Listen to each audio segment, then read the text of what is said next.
ডুয়ার্স ভ্রমণের শেষ পর্যায়ে চলে এসেছি। আজ 14 জুন 2026। আজ আমরা যাব কোচবিহারের মহারাজার বাড়ি দেখতে, যা জুবিলি প্যালেস নামে বিখ্যাত। কোচবিহারের মহারাজার বাড়িতে বেশ কিছুক্ষণ সময় অতিবাহিত করে আমরা সেখান থেকে যাব কোচবিহারের বিখ্যাত মদনমোহন মন্দির দেখতে। বহু প্রতীক্ষিত মদনমোহন মন্দির আজ দর্শন করব। তারপর আমরা চলে যাব আলিপুরদুয়ার জংশন স্টেশনে। সেখান থেকেই কাঞ্চনকন্যা এক্সপ্রেস ধরে বাড়ির উদ্দেশ্যে যাত্রা। কোচবিহারের রাজবাড়ি পশ্চিমবঙ্গের আলিপুরদুয়ার জেলার কোচবিহারে এটি দর্শনীয় স্থান হিসেবে পরিগণিত। 1887 সালে মহারাজা নৃপেন্দ্র নারায়ণ রোমের সেন্ট পিটার্স ব্যাসিলিকার আদলে এবং ইংল্যান্ডে বাকিংহাম প্যালেসের অনুপ্রেরণায় এটি তৈরি করেন। প্রায় 51,000 বর্গফুট এলাকা জুড়ে এটি অবস্থিত।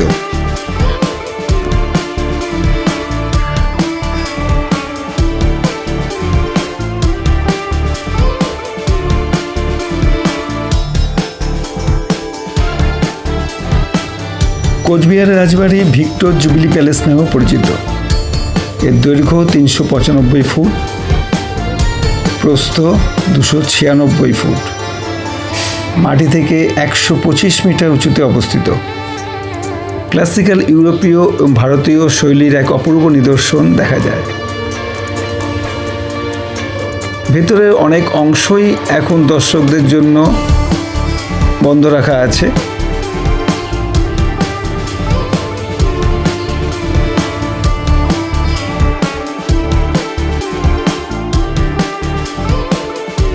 বিস্তীর্ণ এলাকার ঠিক মূল মধ্যভাগে এই রাজবাড়িটি অবস্থিত।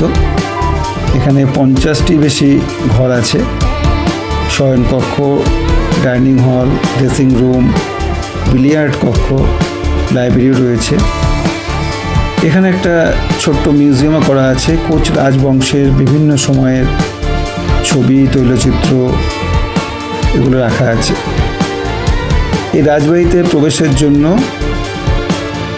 25 টাকা করে টিকিট ধার্য করা হয়েছে। যদি আপনি অনলাইনে কাটেন সে টিকিট 20 টাকাতে পাওয়া যায়। আপনি আর্কিওলজিক্যাল সার্ভে অফ ইন্ডিয়ার ওয়েবসাইট থেকেও টিকিট কাটতে পারেন। 15 বছরের নিচে যারা তাদের জন্য টিকিট লাগে না। কোচবিহারে আসলে এই স্থানটি আপনি অবশ্যই দেখবেন। অপূর্ব, এত নিপুণ নির্মাণশৈলী আপনাকে মুগ্ধ করবেই।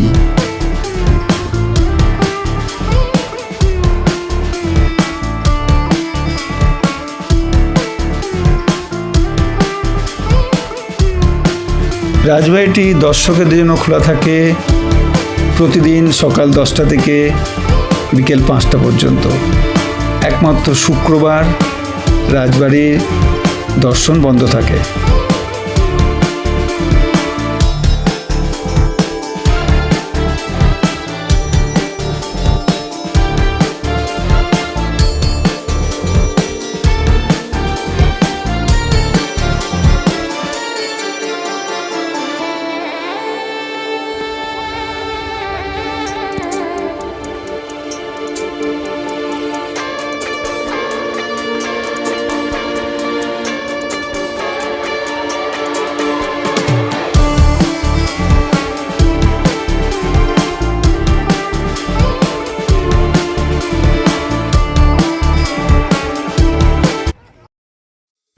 কোচবিহার শহরের কেন্দ্রস্থলে অবস্থিত এই মদনমোহন মন্দির।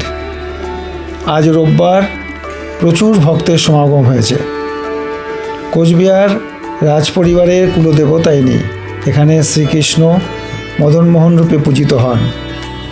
মহারাজা নৃপেন্দ্র নারায়ণ 1885 সালে এই মন্দিরের নির্মাণ কাজ শুরু করেন। 1889 সালে এই মন্দিরের নির্মাণ কাজ শেষ হয়। রাস পূর্ণিমা উপলক্ষে প্রতি বছর বিরাট মেলার আয়োজন হয়। দূর দূরান্ত থেকে প্রচুর ভক্ত এখানে আসেন।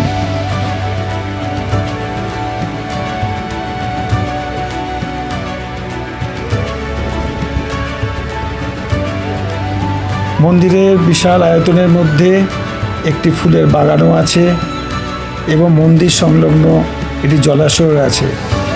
মন্দির প্রতিদিন সকাল 9টা থেকে সন্ধ্যে 7টা পর্যন্ত জনসাধারণের জন্য খোলা থাকে।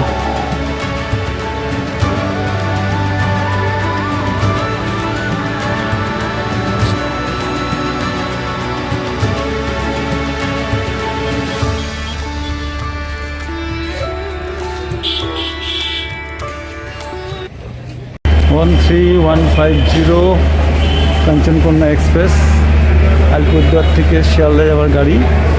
এই গাড়িতে চড়েই আমরা শিয়ালদার উদ্দেশ্যে যাত্রা শুরু করবো। গাড়ি 3:40 ছাড়বে, অনেক আগেই প্ল্যাটফর্মে দিয়ে দিয়েছে। আমার সিট এই B1-এই পড়েছে, 44 নম্বর কোচ।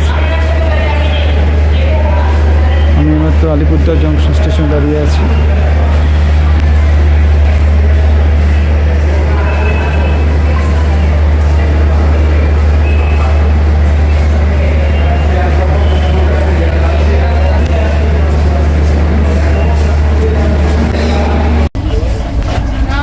তিনটে 40-এ ট্রেন ছেড়ে চলতে শুরু করলো শিয়ালদার পথে।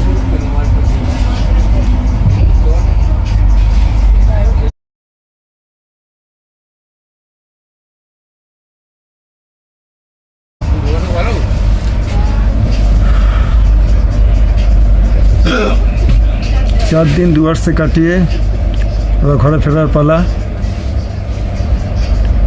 কাঞ্চনকন্যা এক্সপ্রেসে চড়ে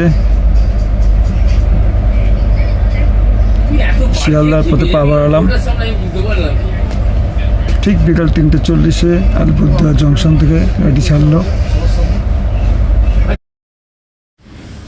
ডুয়ার্স ট্যুর শেষ করে ঘরে ফিরছি। প্রকৃতির এই অকৃত্রিম সৌন্দর্য আমাদের যান্ত্রিক জীবনে যে প্রশান্তি এনে দেয় তা সত্যিই অতুলনীয়। ডুয়ার্স ট্যুর মানেই সবুজের সমারোহ আর বন্যপ্রাণের সঙ্গে এক রোমাঞ্চকর অভিজ্ঞতা। এই ভ্রমণে আমি ডুয়ার্সের গভীর অরণ্য, শান্ত নদী আর ঝর্ণার মধ্যে অপূর্ব মেলবন্ধন খুঁজে পেয়েছি। যারা শহরের কোলাহল থেকে একটু দূরে প্রকৃতির মাঝে নিরিবিলিতে সময় কাটাতে চান, ডুয়ার্স তাদের জন্য সেরা গন্তব্য।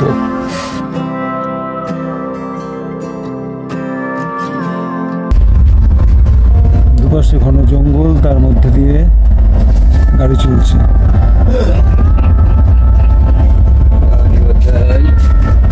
গাড়ির গতি এখানে অনেকটা কমিয়ে চালানো হয়, কারণ বন্যজন্তুরা লাইন পারাপার করে, বিশেষত হাতি।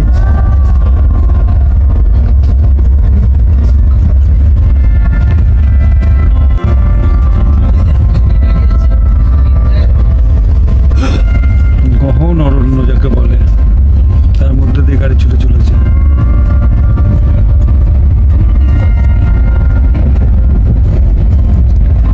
এই জঙ্গল থেকে অনেক সময় হাতির দল বেরিয়ে পড়ে।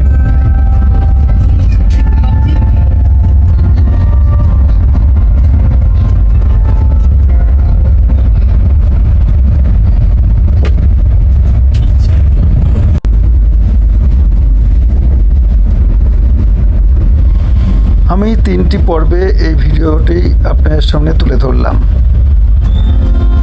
ভিডিওগুলো দেখলে আপনারা বুঝতে পারবেন যে ডুয়ার্স কেন মনের মধ্যে চিরস্থায়ী ছাপ ফেলে যায়। ডুয়ার্সের মাত্র একটা দিক এই ভ্রমণে তুলে ধরলাম। আরও বিস্তীর্ণ এলাকা বাকি আছে, সেগুলোও ভবিষ্যতে ধীরে ধীরে ঘুরে দেখার পরিকল্পনা রয়েছে। আমার এই ভিডিওটি যদি ভালো লেগে থাকে তাহলে আমার চ্যানেলটিকে আপনারা সাবস্ক্রাইব করুন, আমার সঙ্গে থাকুন, যা আমাকে অনুপ্রেরণা দেবে আরও ভবিষ্যতে ভালো ভালো ভিডিও নিয়ে আপনাদের সামনে আসার।